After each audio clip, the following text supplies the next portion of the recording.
What's up guys? I hope you are doing well. I am Veer. Welcome to स्टडलर family. तो कैसे हो दोस्तों? मैं आशा करता हूँ शानदार तरीके से आप लोग अपनी लाइफ को एंजॉय कर रहे हो, अपनी सेहत, फैमिली और पढ़ाई का ध्यान काफी अच्छे से रख रहे हो।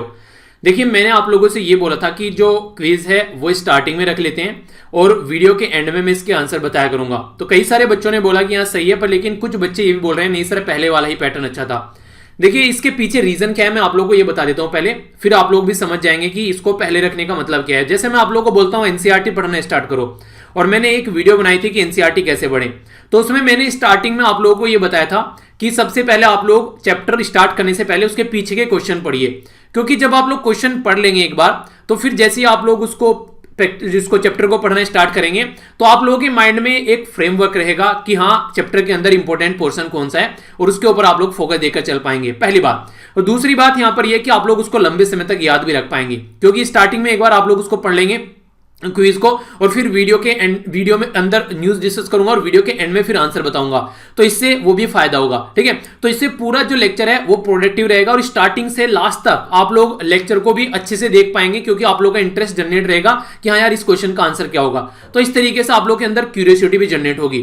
तो ये सारी चीजें जो है एक साथ में आएंगी, तो आप लोगों को एग्जाम में बहुत फायदा मिलेगा। और सबसे इंटरेस्टिंग बात यह है, ये जो क्विज होता है इसमें कोई ऑप्शन नहीं होता है, तो बिना ऑप्शन के अगर आंसर देना आप लोगों ने एक बार सीख लिया, तो एग्जाम में तो 4 ऑप्शन रहेंगे यार सामने, तो आसानी से आप लोग आंसर दे पाते हैं। तो इससे आप लोग लंबे समय तक चीजों को रिटेन रख पाओगे।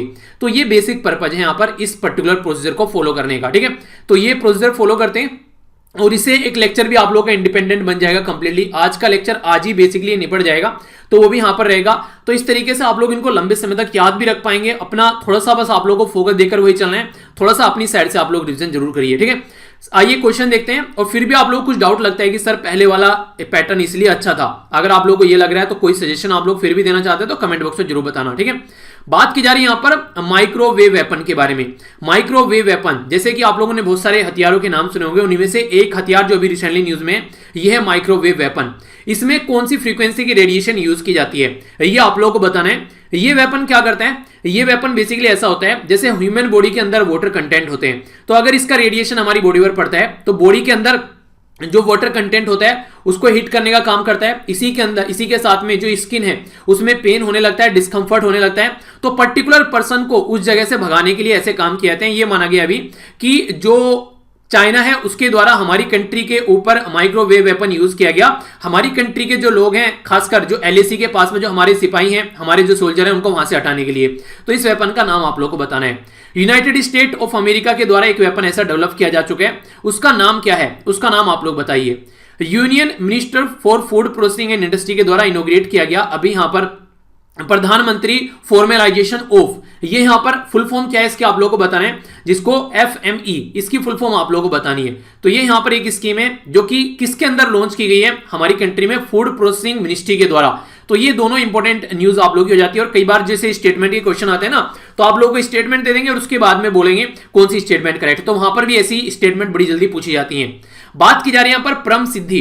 परम सिद्धि एक सुपर कंप्यूटर है यहां पर ये, तो हमारी कंट्री में ये काफी इंपॉर्टेंट कंप्यूटर जो रोल प्ले करने वाला है आगे आने वाले टाइम में। High performance computing artificial intelligence के बेस पर ये सुपर कंप्यूटर जो है यहां पर है, ये यहां पर एक पर्टिकुलर मिशन है एनएसएम जिसको बोला जाता है। ये एनएसएम जो है ये सीडेक से रिलेटेड यहां पर मिशन है, तो जिसको centre for development of advance computing बोलते हैं। तो यहां पर एनएसएम की फुल फॉर्म बतानी है। और centre for development of advance computing ये कौन सी मिनिस्ट्री के अंडर में आता है ये भी आप लोगों को बताना है। अभी रिसेंटली हमारी कंट्री में एक एनालिसिस किया गया और उसमें देखा गया कि अगर मेल और फीमेल का रेशियो, यानी कि जो सेक्स रेशियो है हमारी कंट्री में, कितने लड़के और कितनी लड़कियां वो चेक करते हैं, तो 1084 देखने को मिला एक पर्टिकुलर नॉर्थ ईस्ट के राज्य में। उस राज्य का नाम आप लोगों को बताना है। प्राइम मिनिस्टर हमारी कंट्री के जो आज के में नरेंद्र मोदी जी हैं, उनके द्वारा अभी रिसेंटली स्टैच्यू ऑफ पीस ये यहां पर अभी स्टार्ट किया गया, अनवील किया गया स्टैच्यू ऑफ पीस। ये 151वीं बर्थ एनिवर्सरी है एक पर्टिकुलर पर्सनैलिटी की, उन पर्सनैलिटी का नाम आप लोगों को बताना है।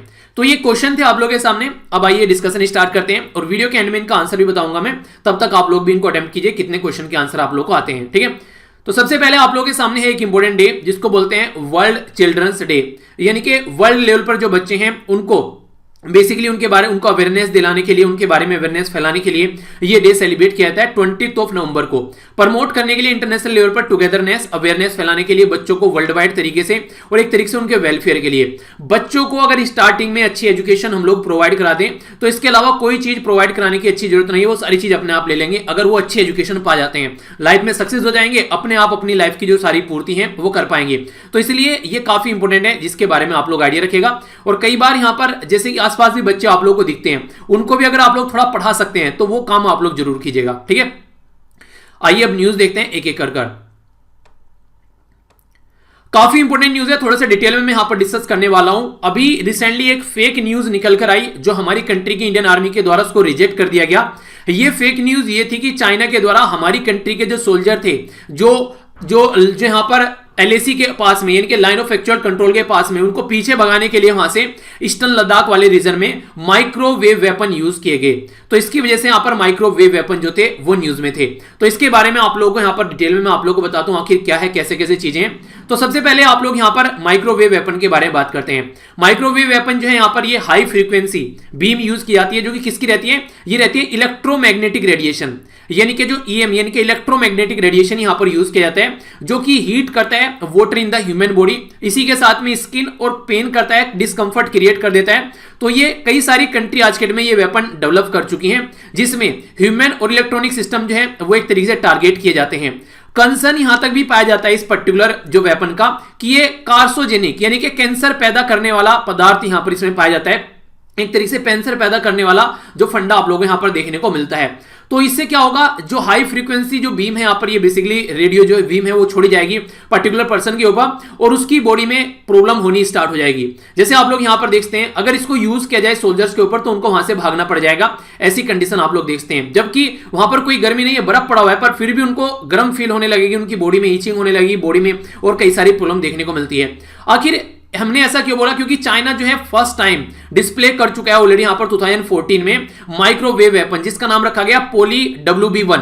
तो ये पोली WB1 किसका माइक्रोवेव वेपन है, ये चाइना का है। इसके अलावा यूनाइटेड स्टेट ऑफ अमेरिका के पास भी वेपन है, जिसको इनके द्वारा ADS के नाम से जानते हैं, यानी कि एक्टिव डायनियल सिस्टम के नाम से यहां पर यूएसए में इसको जानते हैं। यानी कि चाइना का है यहां पर पोली WB1, याद रखिएगा इंपॉर्टेंट है, और यहां पर यूएसए का जो है वो है एक्टिव डायनियल सिस्टम। तो हमारी कंट्री से रिलेटेड ये न्यूज में है, तो आप लोगों से बैकग्राउंड में जाकर क्वेश्चन पूछे जा सकते हैं जरूर, और इंडिया और चाइना काफी न्यूज में भी है, तो माइंड में बिल्कुल क्लैरिटी होनी चाहिए। आगे चलते हैं, इंपॉर्टेंट न्यूज है यहां पर, ये बात की जा रही है फूड प्रोसेसिंग एंड इंडस्ट्री के द्वारा। हमारी कंट्री में जो food processing and industry minister हैं, उनके द्वारा अभी रिसेंटली प्रधानमंत्री formalisation of micro food processing enterprise scheme, यानी कि माइक्रो फूड प्रोसेसिंग एंटरप्राइज जो स्कीम है, जिसको हम लोगों ने FME यानी कि PMFME स्कीम के नाम से जाना है, तो किस मिनिस्ट्री के द्वारा लॉन्च की गई है, तो इंपॉर्टेंट तो ये है एक तो ये है यहां पर फूड प्रोसेसिंग इंडस्ट्री के द्वारा इसको लॉन्च किया गया है, ठीक है। इसी के साथ में किसके अंदर इसको लॉन्च किया गया है, तो हमारी कंट्री में आत्मनिर्भर भारत अभियान लॉन्च किया गया था। इसका मतलब ये होता है कि हम लोग अपनी कंट्री के ऊपर आत्मनिर्भर रहें, बाहर की कंट्री के ऊपर हम लोग को डिपेंडेंसी न रखनी पड़े।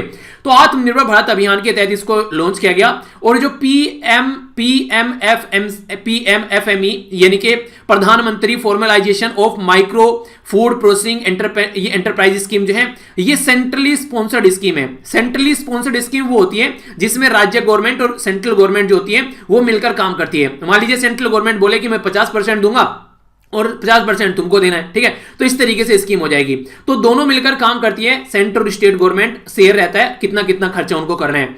एम बेसिकली क्या है, एम ये है कि हमारी कंट्री में जो छोटी छोटी उद्योग हैं, जो इंडिविजुअल माइक्रो एंटरप्राइज है, छोटे छोटे अनऑर्गेनाइज जो सेगमेंट है, आप लोग उदाहरण के तौर पर समझिए, आप लोगों ने अगर मोहल्ले में कोई ऐसी माँ बहन है जो अचार बनाती है, ठीक है, कई बार आप लोगों ने देखा होगा कई सारे छोटे छोटे स्तर पर कपड़े सिलते हैं, ठीक है, इस तरीके की चीजें कई बार गांव में देखा होगा, कई सारे लोग जो होते हैं वो छोटी छोटी बास्केट वगैरह बनाते हैं जो लकड़ियां रहती है उनको यूज करके।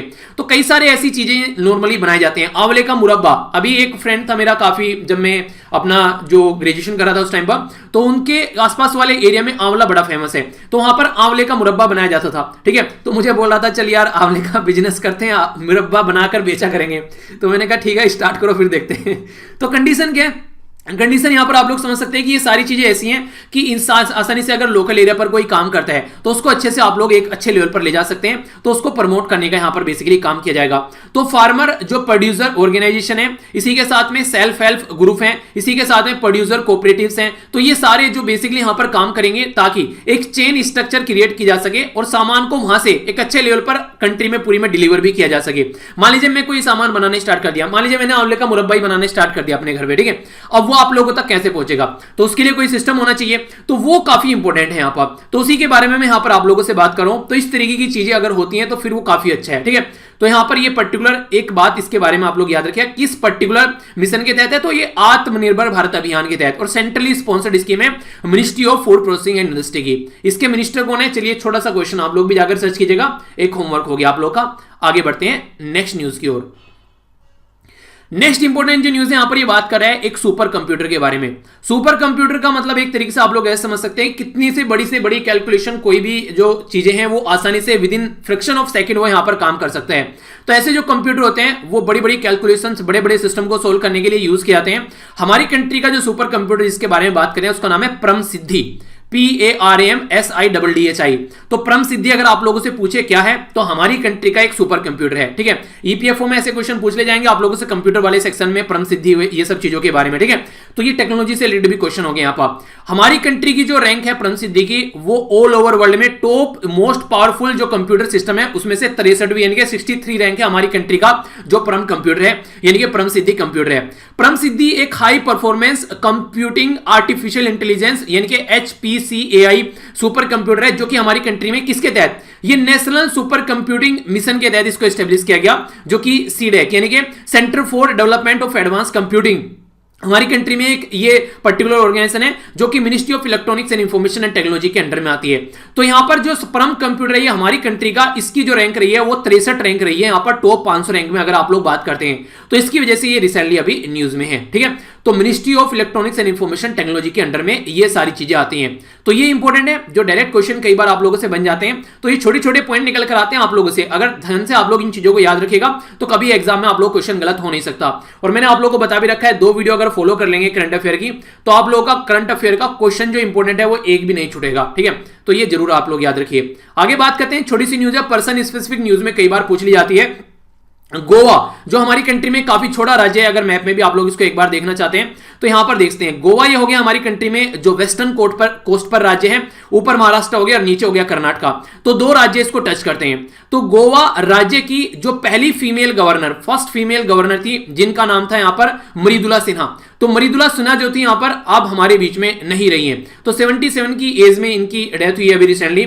मृदुला सिन्हा जो है ये इंडियन राइटर भी थी, पॉलिटिशियन भी थी और गवर्नर भी यहां पर रह चुकी है गोवा की। कब से कब तक का, अगस्त 2014 से लेकर अक्टूबर 2019 तक। First women governor of Goa आप लोग इनको बोल सकते हैं क्या है थी मतलब। और फॉर्मर चेयरपर्सन भी रह चुकी है सेंट्रल सोशल वेलफेयर बोर्ड की, जो कि ministry of human resource and development के अंडर में आता है। तो ये इंपॉर्टेंट क्वेश्चन है, आप लोगों से डायरेक्ट कई सारे जो बोर्ड्स वगैरह है, ऑर्गेनाइजेशन है, उनके नाम दे देंगे और बोलेंगे बताइए किस किस मिनिस्ट्री के अंडर में आता है। तो सेंट्रल सोशल वेलफेयर जो बोर्ड है, जिसको CSW भी आप लोग बोलते हैं, तो ministry of human resource and development के अंडर में आता है, ठीक है। तो ये डायरेक्ट क्वेश्चन आप लोगों का बन जाता है, तो इसके बारे में कंफ्यूजन नहीं होना चाहिए, ओके। आइए आगे चलते हैं। इंपॉर्टेंट न्यूज है आप लोगों के सामने यहां पर, जो ये इंपॉर्टेंट न्यूज है यहां पर हमारी कंट्री में फीमेल सेक्स रेशियो के बारे में। देखिए बेसिकली क्या होता है, फीमेल का जो हमारी कंट्री में अगर सेक्स रेशियो देखिए वो काफी कम है एज कंपेयर टू मेल के। हम लोग नॉर्मली ये मानते हैं कि 1000 मेल अगर है, अगर 1000 मेल है उनकी शादी करनी है तो कितनी फीमेल की जरूरत होगी, अगर शादी के पॉइंट ऑफ से काउंट करें से। तो नॉर्मली आप लोग ये समझिए कि 1000 पे 1000 लड़कियां रहेंगी तो सही रहेगा। अगर उससे कम हो जाती हैं तो इसका मतलब ये कि लड़के ज्यादा हैं हमारी सोसाइटी में, लड़कियां कम है, क्योंकि हर एक पर्सन को लड़का चाहिए। लड़की की इच्छा रखने वाले बहुत कम लोग हैं। लड़की पैदा होती है तो ये मानते हैं पता नहीं क्या, एक तरीके से अत्याचार हो गया। तो ऐसी कंडीशन आप लोगों को देखने को मिलती है। अभी यहां पर उसी के बारे में बात कर रहे हैं। हमारी कंट्री में अगर आप लोग नॉर्थ ईस्ट वाले राज्य में जाएंगे तो यहां पर 1084 फीमेल पर 1000 मेल पर है, यानी कि यहां पर फीमेल ज्यादा है। कहां पर, अरुणाचल प्रदेश में। तो तो हमारी कंट्री का जो अरुणाचल प्रदेश वाला राज्य है यहाँ पर, ये बेस्ट जो सेक्स रेशियो है हमारी कंट्री में। नागालैंड में यहाँ पर 965 है, मिजोरम में 964 है, जो कि हमारी कंट्री में नॉर्थ ईस्ट वाले राज्य हैं। तो यहां से एक इंपॉर्टेंट बात आप लोग ये देख सकते हैं कि नॉर्थ ईस्ट वाले जो राज्य है ना हमारी कंट्री में, वो ज्यादा मेल और फीमेल में ज्यादा डिफरेंस नहीं करते हैं। जहां हाई प्रोफाइल सोसाइटी आप लोगों को देखने को मिलती है ना, वहां काफी आप लोगों को ये चीजें कम देखने को मिलेगी। कहते हैं ना पढ़े लिखे लोग जो होते हैं वहां पे आप लोगों को नजर आएगा कि हाँ वहां पे सेक्स रेशियो अच्छा होना चाहिए, पर वहां पे एक तरीके से जब पढ़े लिखे लोग आप लोगों को देखने को मिलेगा, सेक्स रेशियो वहां पर बहुत कम मिलेगा। ये बात गारंटी में आप लोग लिख कर ले लीजिए। और जहां पर कम पढ़े लिखे लोग हैं वहां पर सेक्स रेशियो आप लोग को अच्छा देखने को मिलेगा, क्योंकि वो इन सब चीजों में ज्यादा फोकस देकर नहीं चलते हैं, उन सब चीजों को चेक कराना और वो सब चीजें, जबकि पढ़े लिखे लोग सोसाइटी में ज्यादा ऐसी हरकतें करते हैं। अगर बात करूं अरुणाचल प्रदेश के बारे में, तो अरुणाचल प्रदेश हमारी कंट्री में इधर से उठा हो गया भूटान, इधर से हो गया नागालैंड, ठीक है। और यहां पर आप लोग देखते हैं ये हो गया आसाम। हमारी कंट्री के दो राज्य टच करते हैं, नागालैंड और आसाम, और बाकी ऊपर से हो गया तिब्बत यानी कि चाइना, इधर से हो गया भूटान और इधर से हो गया म्यांमार। 3 इंटरनेशनल बॉर्डर यहां पर आप लोग को टच करते हुए इसके नजर आते हैं। तो ये नागालैंड और मिजोरम भी है फिर इसके साथ में, तो इनको भी आप लोग देख लीजिए। नागालैंड तो यहां पर यही हो गया साइड में टच करता हुआ, और मिजोरम अगर आप लोग देखिएगा तो मणिपुर है बीच में, फिर इसके नीचे मिजोरम है, ठीक है। तो ये राज्य हैं यहां पर अरुणाचल प्रदेश, मणिपुर और मिजोरम, जहां पर हमारी कंट्री में जो फीमेल जो एक तरीके से रेशियो है वो काफी अच्छा पाया जा रहा है यहां पर, ये खासकर इन 3 राज्यों में नॉर्थ ईस्ट के। जो 3 राज्य हैं यहां पर, ये स्टेट 2018 का जो रिपोर्ट है यहां पर, जिसको बोलते हैं vital static of Indian based on civil registration system के तहत यहां पर टॉप किया गया है। मणिपुर जो है वो अदर दूसरी साइड में आप लोग देखिए, यहां पर बॉटम में आप लोगों को देखने को मिला है, यानी कि मणिपुर यहां पर बॉटम में है, ठीक है। और यहां पर बाकी के राज्यों ने टॉप किया है। बाकी अगर देखिएगा मणिपुर यहां पर ये 757 है, कितना कम है यार, ठीक है। इसी के साथ में लक्षद्वीप जो है यहां पर ये 839 है, ठीक है। इसी के साथ में दमन एंड दीव है, ये 887 है। बाकी पंजाब है, ये 896 है। तो ये कंडीशन आप लोग देखते हैं। तो ये जो रिपोर्ट प्रिपेयर की गई है हमारी कंट्री में registrar general of census commissioner of India, जो कि हमारी कंट्री में सेंसस भी प्रस्तुत करते हैं, उनके द्वारा ये रिपोर्ट प्रस्तुत की गई है। और सेंसस से रिलेटेड क्वेश्चन आप लोग बड़ी फ्रीक्वेंटली पूछे जाते हैं। किसी भी एग्जाम की अगर आप लोग तैयारी कर रहे हैं तो सेंसस के बारे में जरूर ध्यान रखिएगा। तो अरुणाचल प्रदेश टॉप पर है, फिर है यहां पर नागालैंड, फिर है मिजोरम और फिर है केरला। केरला काफी अच्छा लगता है, पढ़ने लिखने में भी अच्छा राज्य है, और वैसे भी आप लोग देखिए सेक्स रेशियो के पॉइंट ऑफ से भी 4th नंबर पर है। तो बाकी यहां पर देखते हैं कर्नाटका ये 957 हो गया, तेलंगाना 924 हो गया, दिल्ली 929 हो गया, ठीक है। तो अभी ये डेटा है और इकट्ठे किए जा रहे हैं। बाकी सेंसस जो प्रस्तुत किया जाएगा नेक्स्ट ईयर 2021 में, तो और भी कई सारी चीजें आप लोगों को देखने को मिल जाएगी, ठीक है। तो इसके बारे में इंफॉर्मेशन है जो कि माइंड में क्लियर होनी चाहिए। नेक्स्ट इंपोर्टेंट न्यूज आप लोगों के सामने यहां पर बात की जा रही है, ये है स्टैच्यू ऑफ पीस के बारे में, ठीक है। स्टैच्यू ऑफ यूनिटी कहां पर है हमारी कंट्री में, तो वो गुजरात के अंदर में है। किस रिवर के पास में ये आप लोग बताइएगा। हमारी कंट्री के जो पहले होम मिनिस्टर थे हमारी कंट्री के, सरदार वल्लभ भाई पटेल जी, उनसे रिलेटेड है स्टैच्यू ऑफ यूनिटी, ठीक है। तो स्टैच्यू ऑफ यूनिटी हमारी कंट्री में ये काफी इंपोर्टेंट जो स्टैच्यू अनवील की गई थी हमारी कंट्री में, तो याद रखिएगा। अब स्टैच्यू ऑफ पीस के बारे में हम लोग बात करने वाले हैं। हमारी कंट्री के जो प्राइम मिनिस्टर मोदी जी, उनके द्वारा स्टैच्यू ऑफ पीस को अनवील किया गया है। 151वीं बर्थ एनिवर्सरी जो सेलिब्रेट की गई जैन आचार्य श्री विजय वल्लभा श्रीश्वर जी महाराज से रिलेटेड यहां पर ये आप लोगों को देखने को मिलेगी। यानी कि सबसे पहले तो जैन से रिलेटेड है, यहां पर जैन धर्म से रिलेटेड है हमारी कंट्री के ये, जो कि स्टैच्यू ऑफ पीस के बारे में बात कर रहे हैं, ठीक है। तो स्टैच्यू ऑफ पीस जो है यहां पर ये हमारी कंट्री में जो बेसिकली किससे रिलेटेड है, तो जैन से रिलेटेड पर्सनालिटी है, जैन आचार्य जिनको आप लोग बोल सकते हैं, जिनका नाम है विजय वल्लभ सूरी श्री जी महाराज, ठीक है। तो इनकी 151वीं ये 151वीं यहां पर इनकी ये बर्थ एनिवर्सरी थी, ठीक है। तो यहां पर सुरेश्वर जी महाराज, यहां पर ये इनका नाम याद रखिएगा। स्टैच्यू जो है यहां पर एक तरीके से जैन आचार्य से रिलेटेड यहां पर स्टैच्यू ऑफ पीस का नाम रखा गया है, तो डायरेक्ट क्वेश्चन बन जाएगा। 151वीं बर्थ एनिवर्सरी थी, तो यहां पर 151 इंच की ये स्टैच्यू है, ठीक है। 151 इंच की ही ये स्टैच्यू है, जो कि यहां पर ये अष्ट धातु से बनाई गई है, जिसमें 8 मेटल यूज किए गए हैं विद कॉपर, ठीक है। मेजर कंस्टेंट आप लोगों को देखने को मिलेगा जो सबसे ज्यादा कॉपर यूज किया गया है, ठीक है। तो यहां पर जो विजय वल्लभ साधना केंद्र है यहां पर ये है जैतपुरा, कहां पर पाली जो डिस्ट्रिक्ट राजस्थान के अंदर आप लोगों को देखने को मिलेगा। यानी कि स्टैच्यू ऑफ जो यूनिटी है वो गुजरात के अंदर है, स्टैच्यू ऑफ पीस जो है वो राजस्थान के अंदर है, यानी कि राजस्थान और गुजरात, ठीक है। तो दोनों राज्य आपस में आप लोग यहां पर देखते हैं बॉर्डर टच करते हुए नजर आएंगे, एक हो गई राजस्थान में और एक हो गई गुजरात के अंदर में। तो ये डायरेक्ट क्वेश्चन आप लोगों से कई बार बन जाते हैं, तो इंपॉर्टेंट न्यूज है, हल्का सा आइडिया जरूर रखिएगा। नेक्स्ट जो इंपोर्टेंट न्यूज है यहां पर ये बात की जा रही है, रिसेंटली अभी यहां पर हमारी कंट्री तो यहां से आउट हो गई थी यहां पर लास्ट ईयर, पर फिलहाल रिसेंटली 15 कंट्री के द्वारा रीजनल कॉम्प्रिहेंसिव इकोनॉमिक पार्टनरशिप में अपने एक दूसरे के साथ मिलकर आगे बढ़ने की कोशिश की जा रही है और इंडिया के लिए भी यहां पर ओपन रखा है कि इंडिया भी इसका पार्ट बन सकता है। तो जिस तरीके से G20 के बारे में आप लोगों से क्वेश्चन पूछा जाता है, तो यहां पर रीजनल कॉम्प्रिहेंसिव इकोनॉमिक पार्टनरशिप में कौन कौन सी कंट्री है उसके बारे में क्वेश्चन पूछा जा सकता है। तो रीजनल कॉम्प्रिहेंसिव इकोनॉमिक पार्टनरशिप में टोटल मिलाकर 15 कंट्री हैं आज के डेट में, इंडिया नहीं है।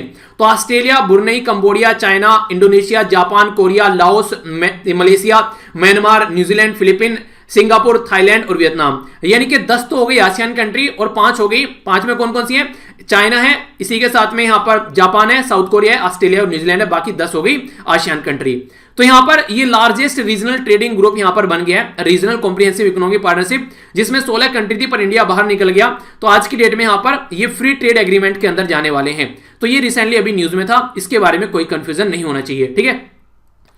तो ये था टोटल आज का डिस्कशन। मैं आशा करता हूं कि आप लोगों ने इसको अच्छे से एंजॉय किया होगा। तो सबसे पहले हम लोगों ने यहां पर एक इंपॉर्टेंट डे देखा, डिटेल में इसके बारे में जाना। नेक्स्ट हम लोगों ने यहां पर जो बात की, ये हम लोगों ने बात की यहां पर किसके बारे में? माइक्रोवेव वेपन के बारे में, इसके बारे में डिटेल में हम लोगों ने समझा। नेक्स्ट यहां पर हम लोगों ने जो बात की, ये बात की फूड प्रोसेसिंग इंडस्ट्री से रिलेटेड न्यूज देखी, डिटेल में समझा। परम कंप्यूटर, हमारी कंट्री का परम सिद्धि कंप्यूटर, उसके बारे में डिटेल में हम लोगों ने जाना। नेक्स्ट जो न्यूज थी यहां पर एक पर्टिकुलर इंपॉर्टेंट पर्सनैलिटी के बारे में हम लोगों ने जाना।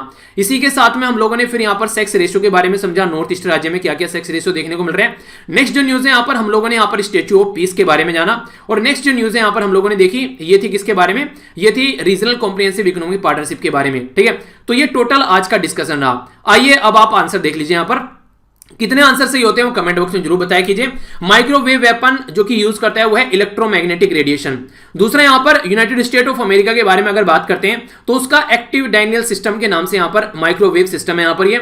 इसी के साथ में union minister for food processing के बारे में बात करते हैं तो इनके द्वारा यहां पर प्रधानमंत्री formalisation of micro food processing ये एंटरप्राइज स्कीम के बारे में बात की जा रही है।